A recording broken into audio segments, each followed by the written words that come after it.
Bismillahirrahmanirrahim. Assalamualaikum warahmatullahi wabarakatuh. Perkenalkan, nama saya Ahmad Busyari Basarong dari kelas 12 IPS 2. Pada kesempatan kali ini saya akan menjelaskan apa itu pemikiran ekonomi nasional.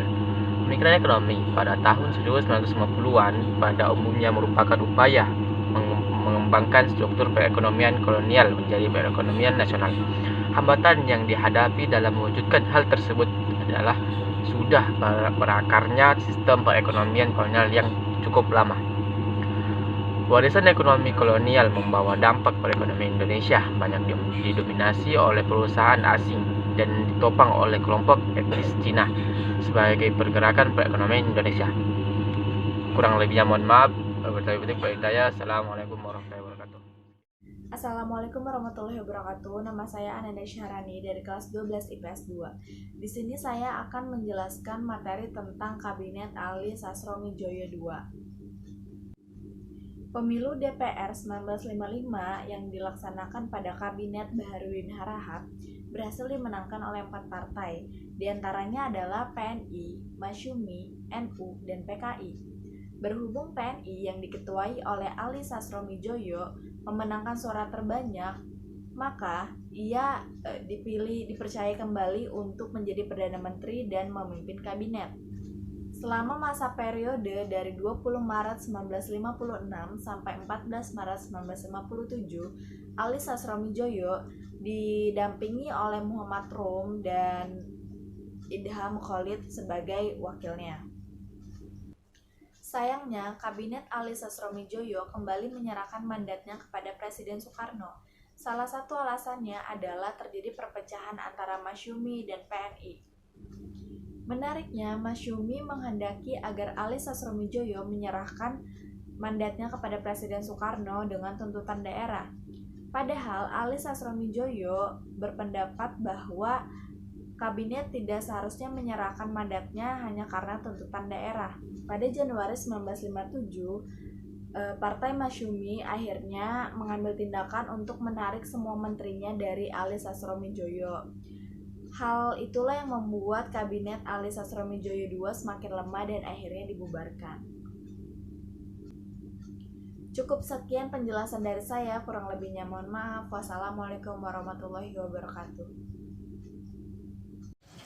Assalamualaikum warahmatullahi wabarakatuh. Perkenalkan, saya Yoga Listia. Saya di sini akan menjelaskan tentang dekret presiden.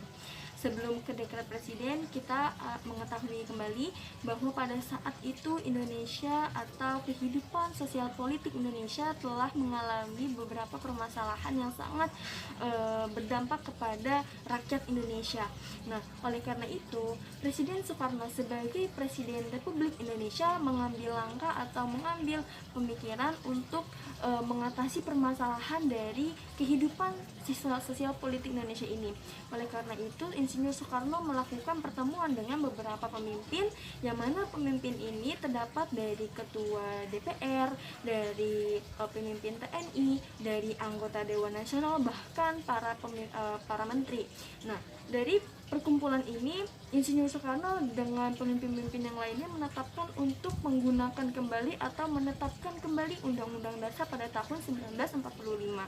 Dengan dibersamainya akan ditetapkannya kembali Undang-Undang 1945, dalam pertemuan tersebut menetapkan untuk mengambil langkah menggunakan dekret presiden sebagai salah satu langkah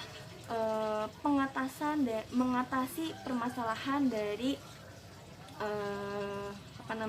kehidupan sosial politik Indonesia ini. Nah, dan juga dari dekret presiden ini memiliki kekuatan di kehidupan atau negara Republik Indonesia, yang mana dekret presiden ini kedudukannya diperkuat oleh Mahkamah Agung, dan dekret presiden ini memiliki beberapa dukungan dari beberapa pemimpin-pemimpin yang lainnya, dimulai dari pemimpin TNI, dimulai dari Mahkamah Agung, dan juga dari dua partai yang memang berasal dari negara Indonesia, yang mana partai ini yaitu Partai PNI dan juga PKI. Adapun dari KSAD sebagai bisa dibilang sebagai konseptor dekret presiden itu. Dekret presiden itu sendiri mengeluarkan surat perintah kepada seluruh TNI Angkatan Darat untuk melakukan dan juga menjaga dekret presiden. Selain itu, dekret presiden juga mendapatkan dukungan atau sambutan baik dari masyarakat Indonesianya, karena masyarakat Indonesia berharap dengan memang adanya dekret presiden ini, mereka atau permasalahan dari kehidupan sosial politik Indonesia dapat teratasi dengan baik. Nah, dekret presiden ini selain mendapatkan dukungan dari 3 pemimpin, yaitu dari pimpinan TNI, dari 2 partai Indonesia, dan juga dari Mahkamah Agung, adapun disusul oleh dukungan lainnya, yaitu dukungan dari DPR. Hal ini terdapat pada sidangnya yang dilaksanakan pada tanggal 22 Juli pada tahun 1959 yang langsung dipimpin oleh ketua DPR DPR sendiri secara aklamasi menyatakan bahwa mereka bersedia untuk bekerja di bawah naungan Undang-Undang 1949. Nah, dekret presiden sendiri disahkan pada tanggal 5 Juli pada tahun 1959 di Istana Merdeka. Dalam dekret presiden ini terdapat 3 poin yang terlampir dalam dekret presiden tahun 1959 pada tanggal 5 Juli. Poin yang pertama yaitu menetapkan pembubaran konstituante. Poin kedua dari dekret presiden yaitu menetapkan Undang-Undang 1945 berlaku bagi segenap bangsa Indonesia dan seluruh tumpah darah Indonesia terhitung mulai berlakunya tanggal dekret, dan juga tidak berlakunya lagi Undang-Undang Dasar Sementara atau UUDS. Untuk poin yang ketiga yaitu pembentukan MPRS yang terdiri atas DPR dan unsur-unsur golongan serta pembentukan DPAS atau Dewan Pertimbangan Agung Sementara. Nah, itulah beberapa pembahasan tentang dekret presiden pada tanggal 5 Juli pada tahun 1959 dari saya. Kurang lebihnya mohon maaf. Wassalamualaikum warahmatullahi wabarakatuh. Assalamualaikum warahmatullahi wabarakatuh. Perkenalkan, nama saya sekarang Madika Putra dari kelas 12 IPS 2. Di sini saya akan melakukan penjelasan atau tugas ujian praktek sejarah Indonesia yang berjudul Sejarah Marhain di Indonesia.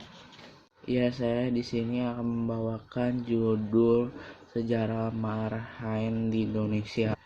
Persatuan Rakyat Marhain Indonesia atau sering disingkat juga sebagai PERMAI adalah gerakan sosial di Indonesia. Organisasi ini didirikan pada tanggal 17 Desember 1945. PERMAI dipimpin oleh Mei Kartawinata, dan PERMAI itu berlawanan dengan agama Islam dengan alasan bahwa itu adalah agama asing dan bertentangan dengan tradisi Jawa. Sekian penjelasan tentang sejarah Marhain di Indonesia yang dapat saya sampaikan. Selebihnya mohon maaf. Wabillahi taufiq wal hidayah. Wassalamualaikum warahmatullahi wabarakatuh. Nama saya Cindy Claudia Parmesti. Di sini saya akan menjelaskan Partai Katolik Republik Indonesia.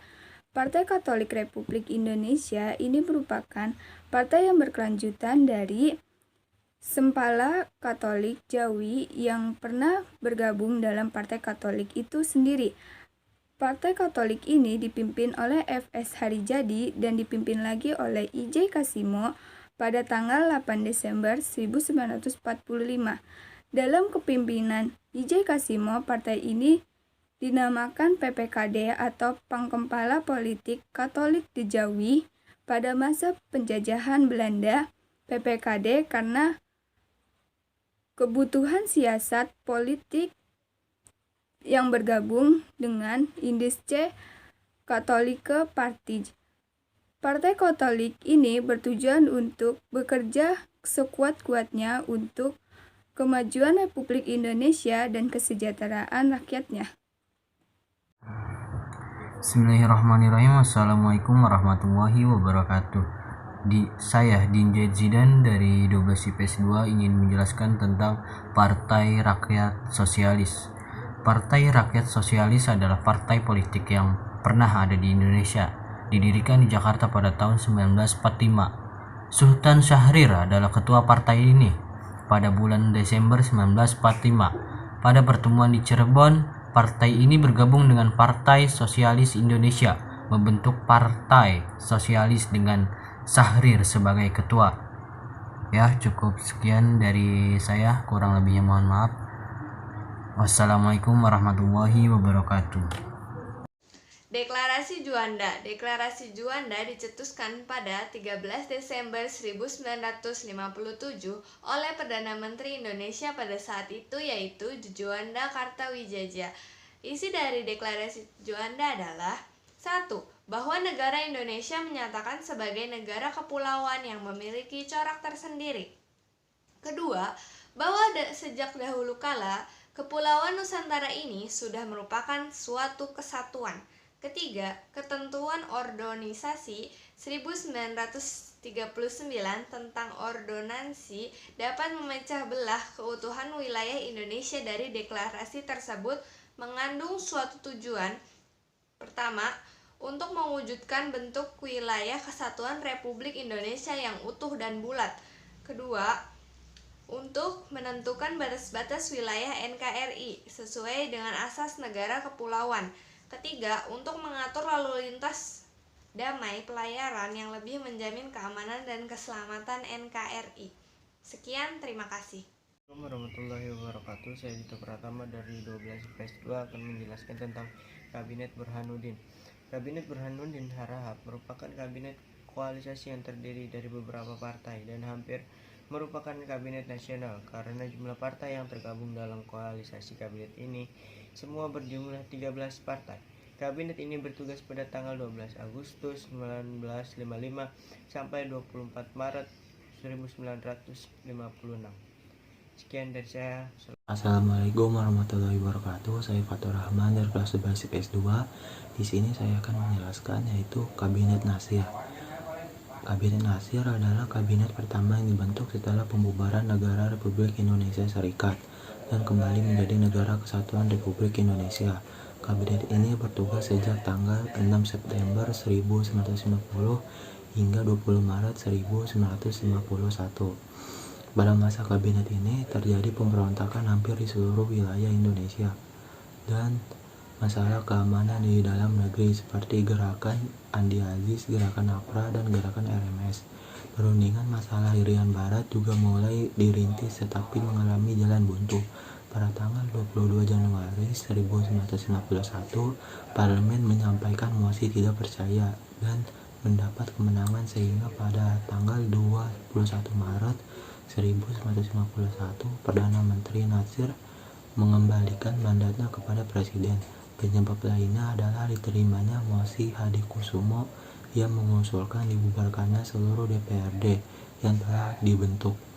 Menurut pemerintah, mosi tersebut tidak mungkin dilaksanakan karena alasan yuridis formil. Mungkin cukup sekian yang bisa saya sampaikan, kurang lebihnya mohon maaf. Wassalamualaikum warahmatullahi wabarakatuh.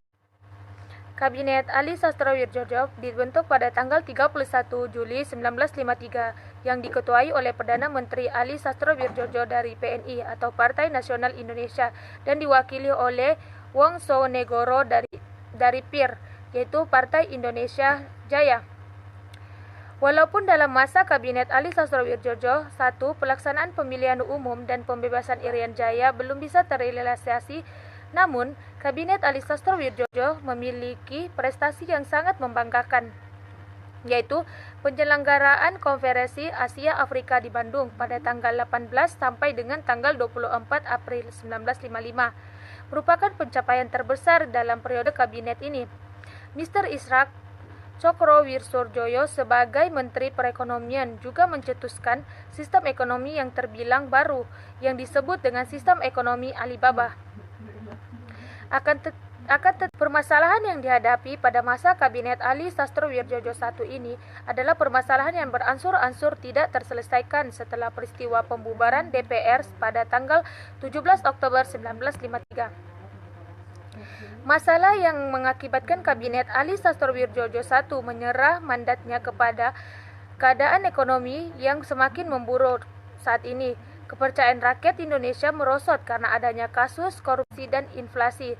Terjadi pula keretakan di dalam kabinet. Pada saat itu, Nahdlatul Ulama atau NU memutuskan untuk menarik kembali menteri-menterinya, yang langkah tersebut diikuti oleh partai-partai lainnya. Kabinet Ali Sastrawirjojo I menyerah mandatnya kepada Presiden Soekarno pada 24 Juli 1955.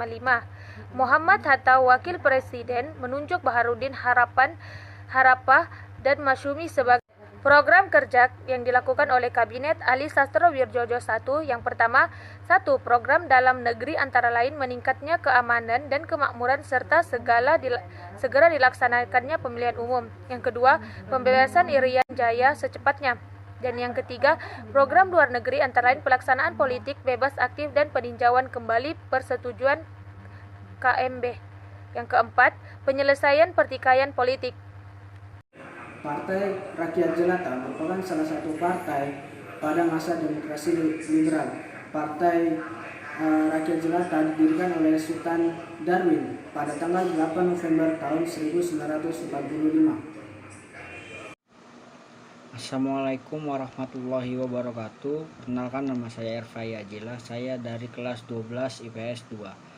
Saya akan menjelaskan tentang Kabinet Sukiman.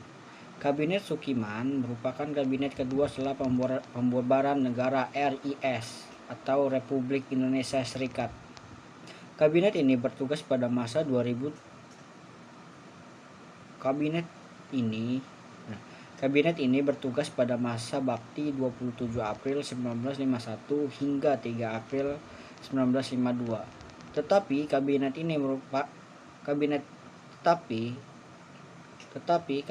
ini sebenarnya telah didemisionirkan pada tanggal 23 Februari 1952.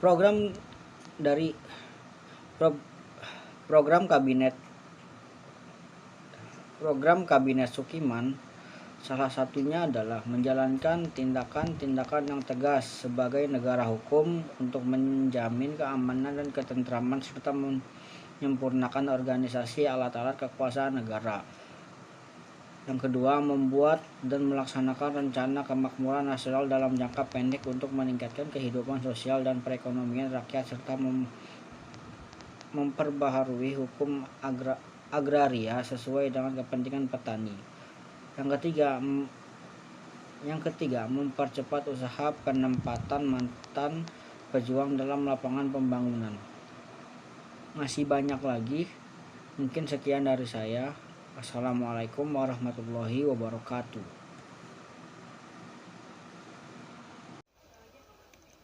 Assalamualaikum warahmatullahi wabarakatuh. Perkenalkan, saya Jumarni dari kelas 12 IPS 2. Di sini saya akan menjelaskan tentang Partai Nasional Indonesia. Apa itu Partai Nasional Indonesia? Partai Nasional Indonesia atau yang dikenal dengan nama PNI merupakan partai politik tertua di Indonesia yang didirikan di Kota Bandung pada tanggal 4 Juli tahun 1927 dengan nama Perserikatan Nasional Indonesia. Berhenti beroperasi pada tanggal 11 Januari tahun 1973, didirikan oleh Soekarno, Sucipto Mungkusomo dan juga Budiarto Mertomojo. Assalamualaikum warahmatullahi wabarakatuh.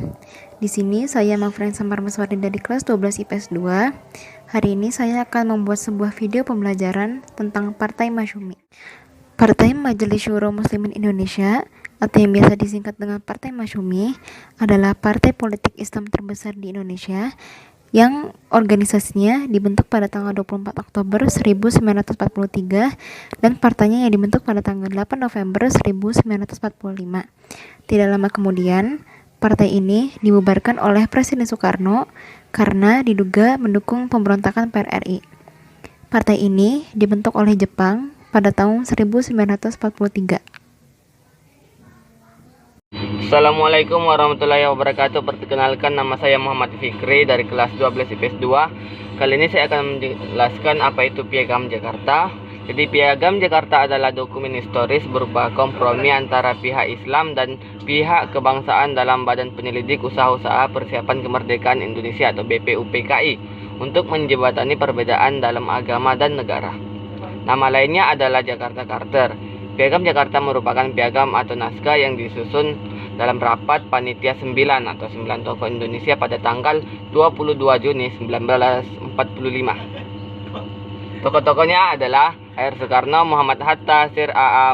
Maramis, Abi Koesno, Jokro Soejoso, Abdul Kahar Muzakir, Haji Agus Salim, Sir Hacemat Subarjo, Wahid Hashim, Sir Muhammad Yamin. Sekian dari saya. Assalamualaikum warahmatullahi wabarakatuh. Perkenalkan, nama saya Muhammad Farwazi. Di sini saya akan menjelaskan sistem ekonomi liberal. Apa itu sistem ekonomi liberal? Sistem ekonomi liberal adalah salah satu bentuk sistem ekonomi yang memberikan kebebasan setinggi-tinggi kepada setiap orang untuk melakukan kegiatan ekonomi demi mendapatkan untung yang sangat besar. Dengan memahami adanya pemahaman pada sistem ekonomi liberalisme tersebut, sejumlah ekonomi dipimpin oleh Roustus dan Eichen di Jerman pada bulan September tahun 1932 mengusungkan untuk melakukan perbaikan pada sistem ekonomi dunia, yaitu dengan meningkatkan peran negara untuk membuat kebijakan ekonomi. Tujuan sistem ekonomi liberal adalah: pertama, mengembangkan kebebasan setiap orang untuk bisa bersaing secara bebas dan sempurna di pasar. Kedua, kepemilikan pribadi atas setiap faktor produksi akan diakui. Ketiga, penetapan dan pembentukan suatu harga di pasar bukanlah suatu hal yang alami, namun hasil dari penertiban yang sudah dilakukan oleh negara dengan dikeluarkannya undang-undang. Oke, sekian penjelasan dari saya tentang sistem ekonomi liberal. Kurang lebihnya mohon maaf. Saya akhiri, wabillahi taufiq wal hidayah. Assalamualaikum warahmatullahi wabarakatuh. Sistem kepartaian tanggal 23 Agustus 1945 oleh Bapak Presiden Soekarno-Hatta. Assalamualaikum warahmatullahi wabarakatuh. Saya Muhammad Iqbal Maulana dari kelas 12 IPS 2 akan menjelaskan tentang pemilihan umum. Pemilihan umum 1955 bertujuan untuk memilih wakil-wakil rakyat yang akan duduk dalam parlemen dan Dewan Konstituante. Pemilihan umum ini diikuti oleh partai-partai politik yang ada serta oleh kelompok perorangan. Pemilihan umum ini sebenarnya sudah dirancang sejak Kabinet Ali Sastro Amijoyo 1 31 Juli 1953 sampai 12 Agustus 1955 dengan membentuk panitia umum pusat dan daerah pada 31 Mei 1955. Namun pemilihan umum tidak dilaksanakan pada Kabinet Ali 1 karena terlanjur jatuh. Kabinet pengganti Ali 1 yang berhasil menjalankan pemilihan umum yaitu Kabinet Burhanuddin Harahap. Pemilihan umum pertama dibagi dalam 16 daerah pemilihan yaitu yang meliputi 208 kabupaten, 2.139 kecamatan dan 43.429 desa. Pemilihan umum 1955 dilaksanakan dalam 2 tahap. Tahap pertama memilih anggota parlemen yang dilaksanakan 29 September 1955. Tahap kedua untuk memilih anggota Dewan Konstituante dilaksanakan pada 15 Desember 1955. Proses pemilihan 1955 terdapat 100 partai besar dan kecil yang mengajukan calon-calonnya untuk anggota Dewan Perwakilan Rakyat dan 82 partai besar dan kecil untuk Dewan Konstituante. untuk anggota DPR dilaksanakan pada 29 September 1955 dan hasilnya diumumkan pada 1 Maret 1956. Perolehan suara terbesar yaitu ada 4 partai, yaitu PNI sebanyak 57 kursi, Masyumi 57 kursi, Nahdlatul Ulama 45 kursi, dan PKI sebanyak 39 kursi. Sekian dari saya, kurang lebihnya mohon maaf. Wassalamualaikum warahmatullahi wabarakatuh. Indonesia sampai dengan tahun 1950-an telah menjalankan 2 sistem pemerintahan yang berbeda, yaitu sistem presidensial dan sistem parlementer. Tidak sampai 1 tahun setelah kemerdekaan, sistem pemerintahan presidensial digantikan dengan sistem parlementer. Hal ini ditandai dengan pembentukan Kabinet Parlementer pertama pada November 1945 dengan Syahrir sebagai Perdana Menteri. Sejak saat itulah jatuh bangun Kabinet Pemerintahan di Indonesia terjadi. Namun, pelaksanaan sistem parlementer ini tidak diikuti dengan perubahan UUD. Baru pada masa Republik Indonesia Serikat, pelaksanaan sistem parlementer dilandasi oleh konstitusi, yaitu Konstitusi RIS. Begitu juga pada masa demokrasi liberal, pelaksanaan sistem parlementer dilandasi oleh UUD sementara 1950 atau dikenal dengan Konstitusi Liberal. Ketika Indonesia kembali menjadi negara kesatuan, UUD yang digunakan sebagai landasan hukum Republik Indonesia bukan kembali UUD 1945, melainkan menggunakan UUD sementara 1950. Sistem pemerintahan negara menurut UUD sementara 1950 adalah parlementer, ya artinya kabinet disusun menurut pertimbangan kekuatan kepartaian dalam parlemen dan dapat dijatuhkan oleh wakil-wakil partai dalam parlemen. Presiden hanya merupakan lambang kesatuan saja. Kristen Indonesia. Partai Kristen Indonesia adalah partai politik yang berdiri pada tanggal 1950 hingga 1973 yang basis wilayahnya berada di Protestan Indonesia. Kemerdekaan Indonesia mencatat bahwa Partai Kristen Indonesia berperan aktif baik di medan fisik maupun di medan politik menuju kemerdekaan Indonesia. Maklumat memperbolehkan untuk membuat partai sebanyak-banyaknya. November 1945 di Gereja Kristen Pasundan, para tokoh Protestan membuat pertemuan para tokoh-tokohnya. Pertemuan dipimpin oleh Basuki Probowinoto. Ketika pertemuan sepakat membentuk sebuah partai Kristen, utusan Katolik mengundurkan diri dengan alasan akan membicarakan dahulu dengan pemimpin gereja Katolik yang kemudian membentuk Partai Katolik.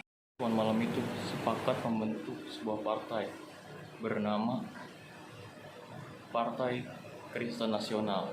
Hal itu diusut oleh Dr. Mr. Todung Sultan Gunung Mulia. Terpilih sebagai ketua adalah Dr. Insinyur W.Z. Johannes sebagai ketua dan Marioto sebagai sekretaris. November 1945, para tokoh Kristen Protestan itu mendeklarasikan berdirinya Partai Kristen Nasional. Kongres 1 pada 6 hingga 8 Desember 1945 memutuskan perubahan nama partai dari Kristen Nasional menjadi Partai Kristen Indonesia. Pada 10 Januari 1973, Parkindo dan Partai Katolik difusikan dalam Partai Demokrasi Indonesia atau PDI. Sekian, terima kasih. Partai Buruh Indonesia atau PBI didirikan pada tanggal 15 September 1945 yang didirikan oleh Setiajid. Sistem parlementer adalah sebuah sistem pemerintahan yang parlemennya memiliki peranan penting dalam pemerintahan. Dalam hal ini, parlemen memiliki wewenang dalam mengangkat Perdana Menteri dan parlemen pun dapat menjatuhkan pemerintahan, yaitu dengan cara mengeluarkan semacam mosi tidak percaya. Pada tahun 1949 hingga 1959, Indonesia menjalani demokrasi liberal. Demokrasi liberal adalah sistem pemerintahan yang menempatkan presiden sebagai kepala negara dan Perdana Menteri sebagai kepala pemerintahan dan pimpinan kabinet. Ciri-ciri demokrasi liberal. Yang pertama, parlemen memegang kekuasaan terkuat pada kabinet. Yang kedua, presiden dan wakil presiden hanya bertugas sebagai kepala negara saja. Yang ketiga, sering terjadinya mosi tidak percaya pada kabinet. Demokrasi liberal di Indonesia berakhir dengan dikeluarkannya Dekrit Presiden 5 Juli 1959. Dekret yang salah satu isinya itu menyatakan bahwa kembalinya kepada UUD 1945 itu otomatis menyatakan bahwa demokrasi liberal berakhir. Adapun penyebab berakhirnya demokrasi liberal, yang pertama, pemberontakan di berbagai wilayah Indonesia dikarenakan ketidakpuasan terhadap penyelenggaraan pemerintah. Yang kedua, pembangunan yang tidak stabil dikarenakan tidak ada kabinet yang benar-benar bekerja efektif. Ini akibat dari kabinet yang sering berganti. Dan yang terakhir, penyimpangan demokrasi liberal, tidak sesuainya dengan kepribadian bangsa Indonesia. Juanda merupakan kabinet Zakian yang dibentuk oleh Presiden Soekarno pada 9 April 1957. Kabinet ini bertugas untuk perjuangan membebaskan Irian Barat dan menghadapi keadaan ekonomi dan keuangan yang memburuk. Pembebasan Irian Barat. Latar belakang pembebasan Irian Barat, pengambilan Irian Barat menjadi masalah penting bagi pemerintah Indonesia sejak tahun 1950, yaitu 1 tahun setelah pendatangan KMB. Salah satu isi perjanjian tersebut adalah Belanda akan menyerahkan Irian Barat kepada Indonesia 1 tahun setelah pengakuan kedaulatan. Keputusan tersebut tidak pernah ditepati oleh Belanda. Oleh karena itu, pemerintah Indonesia berjuang dengan segala cara untuk merebut kembali Irian Barat dari tangan Belanda. Kedua, perjuangan pemerintah RI dalam upaya pembebasan Irian Barat. Dalam upaya pembebasan tersebut, bangsa Indonesia menggunakan 2 cara. Tahap pertama dengan cara diplomasi baik dengan Belanda maupun dalam forum internasional. Sedang tahap kedua dengan cara konfrontasi baik konfrontasi politik, ekonomi maupun militer. Berikut ini akan dijelaskan secara lengkap masing-masing, yaitu pertama, perjuangan perebut Irian Barat melalui diplomasi. Sekalipun pada tanggal 17 Agustus 1950 terjadi perubahan ketatanegaraan di Indonesia dari RIS menjadi NKRI, tetapi masalah Irian Barat belum terselesaikan. Berikut ini beberapa langkah diplomasi dalam penyelesaian Irian Barat, yaitu ke-1, tanggal 4 Desember 1950 diadakan Konferensi Uni Indonesia Belanda. Dalam konferensi itu Belanda menyusulkan agar Belanda menyerahkan Irian Barat secara de jure, namun ditolak oleh Belanda. Yang kedua, pada bulan Desember 1951 diadakan perundingan bilateral antara Indonesia dan Belanda. Perundingan ini membahas pembatalan Uni dan masuknya Irian Barat ke wilayah Indonesia, namun gagal. Ketiga, pada bulan September 1952 Indonesia mengirim nota politik tentang perundingan Indonesia-Belanda mengenai Irian Barat, namun gagal. Keempat, perjuangan diplomasi tingkat internasional, yaitu yang pertama dalam konferensi Kolombo bulan April 1954, Jeli Jendela Info Indonesia memajukan masalah Irian Barat. Indonesia berhasil mendapat dukungan usaha membawa persoalan Irian. Kedua, pada tahun 1954 Indonesia mengajukan Barat melalui PMBB sentiasa gagal, tidak dapat tanggapan masalah karena positif, sebab sebagian besar namun mengalami kegagalan karena tidak anggota PBB. Pada tahun 1955 adalah negara-negara yang mendukung memperoleh dukungan yang kuat. Ketiga, dalam KAA tahun 1955, Indonesia mendapat Belanda dukungan dalam masalah Irian Barat. Hingga tahun 1956, perundingan antara Indonesia dan Belanda mengenai masalah Irian Barat mengalami kegagalan dan tidak ada itikat baik dari Belanda untuk menyelesaikannya. Maka pemerintah Indonesia mengambil jalan konfrontasi. Kedua, perjuangan melalui konfrontasi. Yang pertama itu konfrontasi ekonomi. Yang kedua,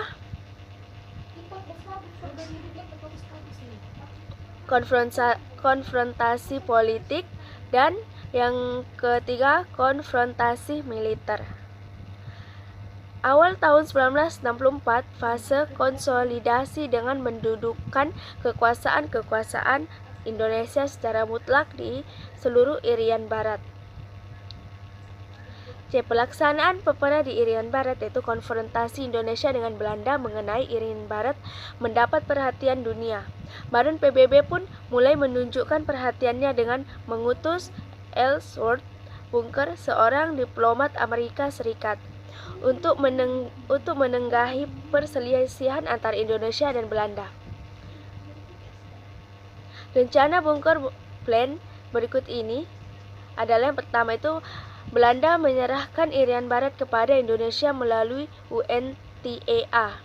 Rakyat Irian Barat harus diberi kesempatan untuk menentukan pendapat apakah ingin memisahkan diri atau tetap bersatu dengan Indonesia. Ketiga, pelaksanaan penyelesaian Irian Barat selesai dalam jangka waktu 2 tahun untuk menghindari berontakan fisik di antara pihak yang bersengketa. Diadakan masa peralihan di bawah pengawasan PBB selama 1 tahun. Dan sekian dari saya. Partai Sosialis Indonesia adalah salah satu partai politik di Indonesia. Partai ini didirikan di salah satu pertemuan di Yogyakarta pada tanggal 12 Februari 1945. Partai tersebut didirikan oleh Sultan Syahrir. Assalamualaikum warahmatullahi wabarakatuh. Partai Komunis Indonesia didirikan pada tanggal 23 Mei 1914 di Hindia Belanda. Pendiri PKI adalah Hans Neveliet. Kantor pusat PKI terletak di daerah Jakarta. PKI berhenti beroperasi pada tanggal 12 Maret 1966. Terima kasih. Assalamualaikum warahmatullahi wabarakatuh.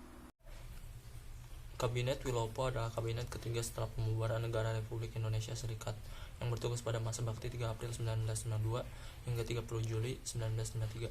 Kabinet Wilopo didemisionerkan berdasarkan keputusan Presiden RI nomor 99 tahun 1953 tertanggal 3 Juni 1953. Kabinet ini termasuk Kabinet Zaken, yang artinya kabinet yang jajarannya diisi oleh para tokoh ahli di dalam bidangnya dan bukan merupakan representatif dari partai politik tertentu. Dan dalam program kerjanya Kabinet Wilopo itu dalam organisasi negaranya, pertama itu menyiapkan pelaksanaan pemilihan umum untuk Dewan Konstituante dan Dewan-Dewan Daerah, kedua menyelesaikan penyelenggaraan dan mengisi otonomi daerah, dan ketiga menyederhanakan organisasi pemerintahan pusat. Dan dalam kemakmurannya, yang pertama memajukan tingkat penghidupan rakyat dengan meningkatkan produksi nasional termasuk bahan makanan rakyat, dan kedua melanjutkan usaha perubahan agraria. Keamanannya yaitu menjalankan berbagai kebijakan untuk mengatasi masalah keamanan dengan kebijaksanaan sebagai negara hukum dan menyempurnakan organisasi alat-alat kekuasaan negara serta mengembangkan tenaga masyarakat untuk menjamin keamanan dan ketentraman. Dari perburuannya yaitu memperlengkapkan perundang-undang perburuan untuk meninggikan derajat kaum buruh guna menjamin proses perekonomian nasional. Di pendidikannya mempercepat usaha-usaha perbaikan untuk pembaharuan pendidikan dan pengajaran. Dan sekian merupakan program kerja dari Kabinet Wilopo.